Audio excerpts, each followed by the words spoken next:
Hi, everybody. This is Jim Coughlin, Creative Director at Club BMSA. Today is Wednesday. Is it Wednesday? Yeah, it's Wednesday, June 17th. It's 12:30 Eastern Time, 9:30 Pacific Time. These half-hour video chats that I have with leaders within the talent ecosystem are brought to you by our sponsors. Today's sponsor is Glider AI. They provide technology solutions for companies and staffing firms that want to test and assess the skill set of their employees. And also the sponsor for today, I'm really honored to have them as a sponsor, JobDiva.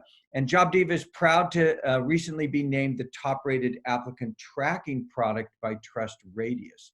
As the trusted global leader in staffing technology, JobDiva is not only a technology provider, but an innovative enabler and service partner supporting their clients for scalable growth well into the future. That's JobDiva. We have Gus Samra listening on the call today, and Dia might be on the call as well. And today's guest, I'm really excited, came in last minute. Actually, Gus helped me pull him in. Today's guest is Heath Luikart, who's the Vice President of Operations of Nesco, and he's in Ohio right now. And Heath, welcome to the show. Thanks, Jim. I really appreciate it. Glad to be here. Yeah, so let's start off, as we talked about earlier. Because I was really blown away when I've heard of Nesco. I know a couple about your different brands, but tell the audience about the company Nesco, and just to give a context and a platform, the different areas that you work in, how large the organization is, what states, and then a little bit about what your role is. And then we'll talk about how you've been dealing with the last 90 days or so, okay? Sounds good. So Nesco Resource, we've been around since 1956. We're kind of that silent group that continues to grow and keep our heads down and do the due diligence that we need to do. But as an organization, we have about 102 locations throughout the U.S., spanning across 17 states today. Really focused in across a broad view of industries.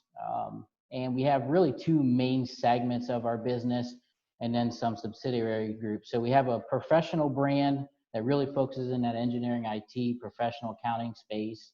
And we have a commercial brand that's more of your light industrial, call center, administrative, clerical space. And then we have some subsidiary groups that we own, which is our home healthcare group that really focuses in on the discharge patients who need special care in their homes, and we take care of that. We take care of that for them. And then we have another group, which is our PEO services and payrolling services.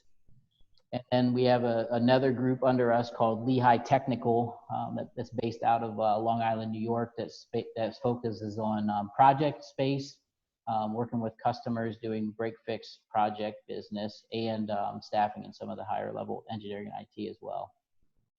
And 1956, a little older than me, not much, just a year older. I'm a 1957 model.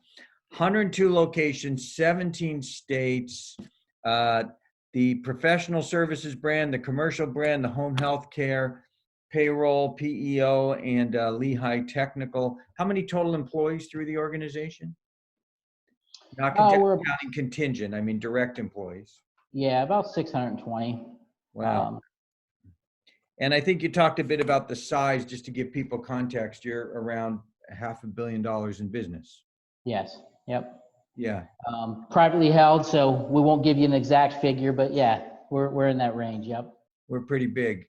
And you're the vice president of all operations. Yeah. Yeah. How did that happen, right? You started in the business how long ago? I've been in here for 13 years. 13 years. Yeah. Okay. Job right out of college. Yeah, it's pretty much my first deal. I joined another organization that was eventually acquired by Nesco Resource back in 2009. And since then, we've just continued to grow, and it's been a fun ride. Today, with my team, we really oversee our total operations from a perspective of what is the technologies we have in the organization, what is our processes and how we operating, how we servicing our customers, how we servicing our associates, which is what we call our contractors or consultants or whatever you want to refer to them as. We refer to them as our associates. and really front to back on how that process interacts and how we set those standards and special projects around what we're trying to accomplish. We also help develop and design some of our more solution-based services. So we do traditional staffing, we do direct placement, we do payroll services, as we mentioned. We also have our own managed service program that implements across clients, and we also service managed service programs. So it's really a wide range of solutions we offer as an organization. Yeah. Now you and I just met today, and I was really impressed with your background. So your role as VP of Ops is handling all of the, I don't want to say back end, but really the operational infrastructure support systems. You're not, you don't have salespeople reporting to you, recruiters reporting to you, but you're supporting them through all their different brands with whatever the technology stack is. Obviously, your main ATS is JobDiva throughout the company, right? Yep. How long have you been a customer of them? Just curious. Going back to about 2009. So we've been with them for quite a while, been on the journey with them. They've been a great partner, and they've grown with us too. So it's been fantastic. And share some of the other technology integration things that you do with JobDiva, whether it's, through the VMS systems that you're working with as you're supporting MSPs, or what other tools plug into the JobDiva app. So in my role, I do handle that backbone piece. I do have some, dotted line responsibility into our sales and recruitment teams, but really working through the field management teams to address those things. And part of that plays a huge role in how Diva has been our partner and what we've tacked onto that. My whole goal in our operation was centralize to one system as much as possible. It's more efficient, right? It allows us to get better analytics and data out of where we are, where we're going, what we want to be, gives us insights into what's going on trend-wise. So today within JobDiva, we've really exploited and partnered with a lot of companies that, from communication technology to testing and assessment technology to screening technologies to e-verifications. We also, that's just on the ATS CRM side of JobDiva, and we also use their Diva VMS tool and 2 MSP programs that we run today. Really, those Gen 1 programs, and it's been a great partnership. I think we've used a lot of their AI technology. They're releasing some additional stuff coming out, but pretty much anything that we can use, we try to bolt on and or integrate in some capacity with their platform. Great. Automation is key for us. I'm sure Gus is loving hearing this. That's great. So enough commercial about JobDiva. Hey, we were talking before we came live on about how the last 90 days has changed your business, how you're doing business, what it's impacted. And the first thing you said to me was pretty impressive. I'll let you share it with the audience, but it's about how you're dealing with the people in your organization. You want to share with the audience about that? Yeah, I think, we can start talking about business, but before we go into business, right, it's really the concern and uncertainty amongst our community ecosystem. And that ecosystem is really the client, the associates that work for us, and our internal staff. We had to learn first, how do you deal in that environment that's changing, and what do you do to, when you look at it, you have to be a real partner, right? You have to be a real partner with your customers specifically, and have a policy internally really that helps protect them externally. And I think that was one of the first things we looked at and focused on was, how is this going to impact our ecosystem first? Because people is what drive this business. And when you impact that ecosystem, the rest of it kind of crumbles behind it. So we focused on people first. Yeah. Let's get into a couple of nitty-gritty examples, because that really touched me, because you forget that, yeah, we're all scared. There's this uncertainty. What's going to happen? Oh my, what's going to happen to my job? Am I going to get laid off or furloughed? So if you could give a specific example of how you address that with your contractors, or your contractor community, with your direct employees in these 17 different states and 102 locations, and with the clients. Can you give specific examples? Maybe just think of, like, I was talking to this contractor, this group, this office. How did you handle that? How did you alleviate those fears and that anxiety and give people a sense of, gee, this, Nesco's got it under control for me? Well, the easiest one to start with is internal, right? Internal communication was key for us, and we didn't furlough any of our employees. We continued to keep them employed because we know this is going to come back, right? And the worst thing we want to do is come back in an environment that we can't sustain, and we had the capital, we could withstand it, right? So our first choice was we are not looking to furlough or downsize our staff. Which obviously resonates well within your staff, and you have happy employees that will continue to service our clients and our associates at a high level, coming back to that people factor. And that was one thing we did internally. Externally, with our clients, we really started working on communicating with them what our processes were going to be, how we were going to continue to service them in the environments that they would, that they were coming, and many of them had uncertainty, right? So it was communicating with them, both via phone conversations from our reps out to them to automated communications on a weekly, monthly basis to them, just getting their feedback, getting their concerns. And with our associates, we use that same technology to really drive communication to them from an automated perspective, and really keep them engaged in the process. But I think with our clients too, one of the things we did was we said, hey, we understand that there's real uncertainty here. There's real concern. Here's some of the recommendations we're going to bring to you, or we're going to help you develop a COVID response plan on how you're going to bring people in and do those things. And we started drafting up some of these processes. It could be as simple as, these assessment questionnaires that everybody's probably seen now, going to doctor's appointments, wherever they're going, implementing those and being true to those and really asking those questions at every stage, submittal, interview, start, first day reporting, to help protect that client and obviously protect their employees and our employees and associates that are working out in those facilities. So it's been a big lift, but it's been meaningful to our ecosystem. That's great. Hey, if you're on the call and you have a question for Heath, just put it in the Q&A or the chat window. I'll take care of it and we'll answer it. I had a question for you regarding 102 locations, but now everybody's working at home. So you're probably scratching your head wondering if you should keep paying rents in all these facilities, because you're probably operating just as good or maybe 80% of what you were doing before. How is this reshifting of how you work impacted how you may look at business in the future and how you may allocate resources? I'm sure you probably work really close with your company's CFO in terms of operationally how you're spending money on infrastructure issues, right? Yeah, I think I honestly don't see a big change coming back.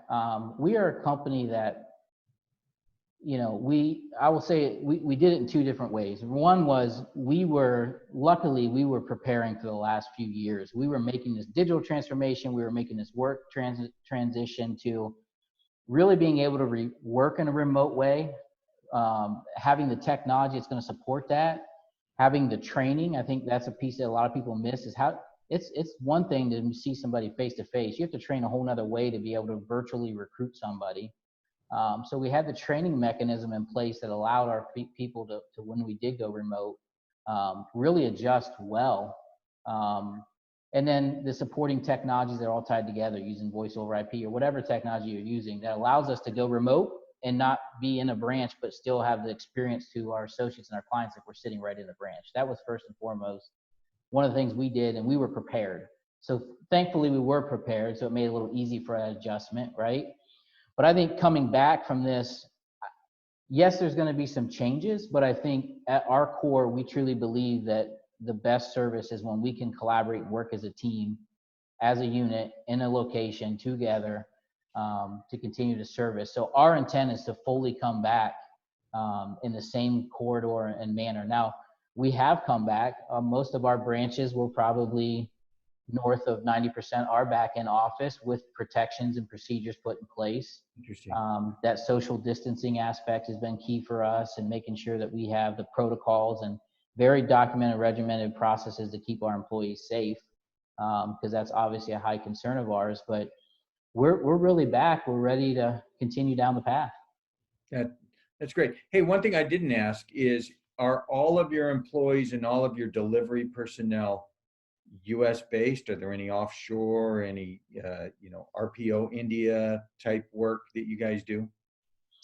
Yeah, I would say we are 98% US based. We do have some partnerships offshore, in some offshore recruiting. We had a near site location for a long time in Costa Rica that we owned and operated, in that capacity. And then we also, as an organization, do have some partnerships with supply bases and stuff like that to help support it. But a lot of that's US based. And we have a small portion of our business that is in Canada, and that's through a partnership as well, but it's owned by Nesco. So Now tell the truth. The Costa Rica is just so you guys had someplace to travel in the winter, right? I mean, I get that a lot. I get that a lot, but no, it was a very successful endeavor, I'll tell you. okay, good, good. Ranjit asked a question you already answered, which is what percentage of your workforce is back at work at the, and actually it's a little different. You told me that your workers are back at your offices, a good number of them, but he says, what percentage of your workforce that is back to work at the client site? So let's talk about the client perspective and what you're seeing, because some clients are probably having people do remote. You have a big section, your commercial division is a lot of light industrial. I would wonder how many people are coming back there. And can you talk about your COVID response plan and how it integrates with the clients? It's a big issue. It's just like safety issues used to be 20 years ago, how you integrate your safety plan with the clients. So contractors back at client site, what do you have to say about that? I can tell you we are about 75% back to normal when it comes to the contractors. And we're continuing to see that come back and come up. Now, a combination of that is not just the previous contractors, right? Some of that's new business, new contractors going to work that gets us back to that number. But when I look at it, today we're sitting at about probably 75% are back at work. I would say impact wise, we were very fortunate in most of our businesses. Some of our businesses picked up extremely, right? But others, specifically ones that had supply chain, right? It's a global economy, global market now. I think supply chain really affected some of our customers, specifically in the auto industry, that we had some major impact. And those still aren't, if I had to look at that segment by itself, probably 20% of that's back to work. Yeah. So I'm guessing at the size of your company, you've got somewhere in the neighborhood of 5,000-6,000 contractors out billing somewhere, right? All these different locations. Yeah, it's a little north of that. I'll give you between 8,000 and 10,000 a week is probably what we're processing. 8,000 and 10,000 contractors a week. So now, has anybody gotten infected? Is anybody sick with COVID that tested positive? I mean, the odds, the higher your employee count gets, especially if they're going back to work, right? Yeah, I mean, we monitor it daily. Have some been impacted? Yes. Have we been able to quickly communicate and isolate and do those things? Yeah. It hasn't been a huge issue for us thus far, thankfully. Great. Well, you're pretty level-headed running this show. I gotta hand it to you. And you're a young guy. Everybody under 62 is a young guy to me. I got to. Prakash asks, Prakash is with Glider AI, one of our sponsors here. So his question is around assessment tools. I'll ask his question and then I'm going to add to it. Do you use any tools, or have you considered using tools to help your recruiters screen candidates on the skills required for the job, like IT skills when they do phone screens? So what's your assessment stack for IT and technology related, if you can share that? Yeah, we do. We partner with another vendor. It's eSkill. We were with Connexa for a while, but it's all tied into JobDiva. So the nice thing for us is, yes, we have the ability to do those assessments, and we do them pretty regularly, and it's all automated through our platform. So if we need to send a test, it's a click of a button out, the candidate profile, assessments come back, we can share with customers, we can do all that right through our process. So we are doing that for sure. Am I safe in assuming you really geek out on all these technology integrations? That's like, you really dig that, yeah, like how you can make the company just like push a button and there it goes. It's good stuff. Yeah, no, really the Jack Welch approach. How do I get the A to B the fastest with workout sessions? So if I can automate, I'm going to automate. If I can streamline, I'm going to streamline. My goal is to get from point A to point B as fast as possible without infringing on legal concerns, company policy. But if we can cut things out, we're going to cut them as fast as possible and get to the real thing, which is my whole goal for our organization is spending more time with our associates, qualifying versus spending more time trying to dig through and source and do all that kind of stuff. So anything we can do to drive our focus back to the important pieces, which is our client and our associates, is what we do. Great. Hey, one of our guests a couple months back was David Francis, the head of technology and research at Talent Tech Labs. And what they do is they look at every software application in the entire talent ecosystem, and they plot them, they map them, they rate them. What technologies are you looking for going forward? You know, you don't have to mention the name brands, but I'm fine if you do. You know, what is the next generation of Nesco's, you know, automation, robotics, AI plan? Well, I think, we already have it, but it's continuing to be enhanced is, we hear the word AI all the time in this industry, and where is it really applicable, right? It's intelligent to an aspect or to a point when it has data points to reference, right? So it's good at, matching resumes to skill sets and things of that nature. And how do you hone in and get that better? So that's one aspect. I think it's going to continue to evolve, and we're going to continue to focus on that piece because, again, speed to time is everything in our industry. Yeah. I think we're also continuing to look at really business intelligence from our stuff. So forecasting or projections is really where my focus has been. How do you take all this data and how do you develop trend lines? And then how do you say, I don't have a crystal ball, but at least I can put some data points to have a piece of technology, at least tell me where it's going to predict the trend to go, is really kind of one area that we are focused on. I think when you look at the ecosystem right now, that's one of it. The other one is, and as simple as it sounds, is really recognition programs. Recognition programs, both for our internal and our associates, of providing a platform to do recognition and an appreciation to those associates and our internal employees. Yeah. And it's not always monetary, right? Sometimes it's just a simple platform to be able to communicate and share that ecosystem amongst those groups and be able to congratulate each other for things that we've done and recognize. Those are two things I think that we're looking at. And then really it's going to be continuing to draw upon our business intelligence reporting. Yeah, let's talk about business. I could talk to you for hours. This is great, man.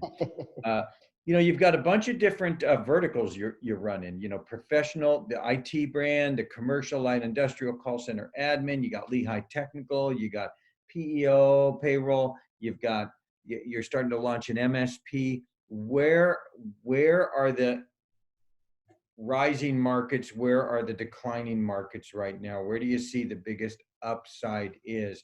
And maybe you can just start with the MSP. Why your foray into MSP? You figure you can't beat them. You might as well join them. Let's just be one, or what? That might be part of it. No, I really think we have a specific target of what we're trying to do and accomplish. I think it was really the next generation for us. We have some goals that we want to be financially, and part of that involves a solution around managed services to get there. It's a big part of the business, right? Yeah. We want a piece of that pie. But we're also focused, I think strategic wise, not necessarily our focus, I'll just say in general, if you look at the MSP space, it's changing. It's when you look at the traditional models, it's been large, affordable programs that can have it come in, have done it, right? And today it's shifting. It's shifting to that mid-market space where it's become maybe a little lower cost entry, or there's variations and pop-ups of new VMS platforms that that aren't as expensive or can be attainable in that mid-market, and they're getting to the size as they grow that they can't manage the business anymore. So it's left this wide opportunity of opportunity, really, and we want to seize it. So that's really what's led us to go down that path and look at it. We've got a couple programs in play today, and they've been very successful for us, and we're going to continue to grow that brand. Mm-hmm. And are you you mentioned you were vendor neutral on those, but obviously your staffing arm is a part of it, I would have to think, right? I mean, One of them, yes. One of them, no. Really? Yeah. Okay, Yep. great. And do you process your own payroll, or do you use an outside payroll company? Are you good? So, I know you're self-funded, but Yeah, no, our payroll's all done in-house. Yeah, we have our own payroll department. wow. It's rare that I see a privately held company the size of yours doing what you're doing anymore. Usually they're gobbled up by a private equity organization, or they're public. We got a couple more questions from the group. You ready? We got 5 minutes. 5 minutes left. You're doing okay? Let's do this. Let's do it. All right, and then back to Led Zeppelin, or ZZ Top, someone like that.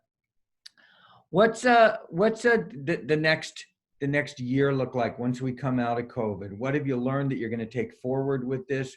What did you have to change that you say, hey, that working pretty good, let's keep that going forward? And what are you going to be glad to let go of? I mean, it sounds like you're almost all the way back, but who knows, in certain states you might have to close it back up again. We don't know, right? What are your thoughts on? Well, and I think we are back, but we're still not accepting necessarily candidates in our locations and things like that. So some of those things we had to put in play, to be able to do the things that we're doing are going to stay. And I think part of it allows us to geographically expand. I think the old thought process was our customers on our commercial side had to sit, within X amount of distance from our locations, and we've realized that's not true anymore. With the remote I-9 processes that now exist out there, and Diva, your sponsor, has created a pretty good process in their system to allow us to do that. Other technologies that we've introduced that allows us to truly onboard, which is through that platform as well, but onboard electronically and do all those things. I think those are going to continue to gain traction throughout the industry because they speed up the process, right? Anything that speeds up that process. So today, even though we're back, we still have those challenges, right? But I think moving forward, one of the biggest things we took away from this was how ready our teams really were. We were impressed by that. And number two was communication. So I think we did a good job at the field branch level of communicating, but I don't know if we did a great job from a leadership perspective communicating. And I think what this has allowed us to do is we've really leveraged a video communication, this exact platform we're on today, that we're having meetings daily with leadership, meetings daily with our field groups, in much larger capacity than we ever have before. And I don't think that's going to go away when we come back. This is going to be something we continue to do. We've gained so much insight and knowledge from this. And that's one of the biggest things that's changed our organization is the flow of communication in this setting. When you're so distributed, right? We're in a very distributed model today. That's great. Any, I know you mentioned you were in Canada a little bit. Any thoughts of going global? Europe, Asia, any, is that in the works ahead? Are you gonna like rule the world? You gonna like do a Dr. Evil type thing? Today I would say no, but I wouldn't say it's not on the radar maybe in the future. We feel we have a lot of market share to still gain here. So we're continuing that. I think clients have started to kind of drive us in looking at that direction. But again, it's not the top of our priority, I'll say that. And how much of the business of your total, if you could, in terms of sales or contractors billing, percentage wise, how much is what I would call retail and how much is through MSP channel wholesale? Sounds like the majority of your business is retail business. It is. I would say probably less than 15% of our total comes from managed service. And and that's including servicing MSPs. We service over, we're right at about 97 programs we service as a supplier. So we have our own separate entity that services managed service programs too. So.